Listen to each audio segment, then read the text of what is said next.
In your book, Intellectuals and Race, you talk about the factor of emotion in talking about race. Yes. How do you get rid of that factor, or can you get rid of that factor?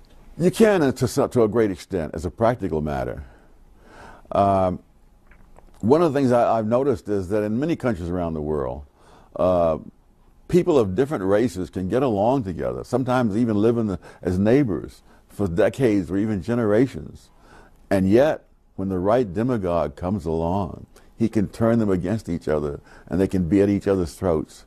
And this has happened in India, it's happened in Sri Lanka, it's happened in Nigeria. You can run through the whole list of countries. So that it's not a wholly spontaneous thing. Many years ago, there was an old musical called South Pacific, and one of the less memorable songs was one that said, "You've got to be taught to hate." Intellectuals have taught people to hate those who are better off than themselves. Who are some of those demagogues that you referred to? Oh heavens, different in different countries. Bandaranaike, I think, in Sri Lanka was one of the most painful examples. Sri Lanka was held up in the mid-century as a model of a country where people of different races got along wonderfully, and they did.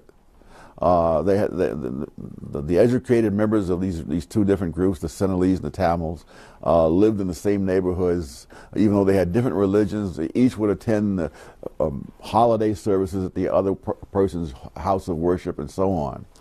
That was fine until Bandaranaike came along and decided he wanted to be prime minister. And he then turned the Sinhalese against the Tamils, then others of the Tamils turned them against the Sinhalese. And these people who had never had a race riot in the entire first half of the 20th century began to have riots, which then escalated into outright civil war. They went on for decades with unspeakable atrocities, and more people killed in this little country than the Americans lost during the entire Vietnam War. And so it's a scary example of how at a given time things may look very good on the surface, and yet when the right demagogue comes along in the right circumstances, people can be turned against each other with hate. In your view, Dr. Sowell, have there been demagogues in America? Oh yes, my gosh, it's one of the most lucrative occupations. Someone once asked me if I ever tried to convert some of the people like Jessie Jackson or others to my views. And I said, I'm sure Jessie Jackson makes 10 times what I make.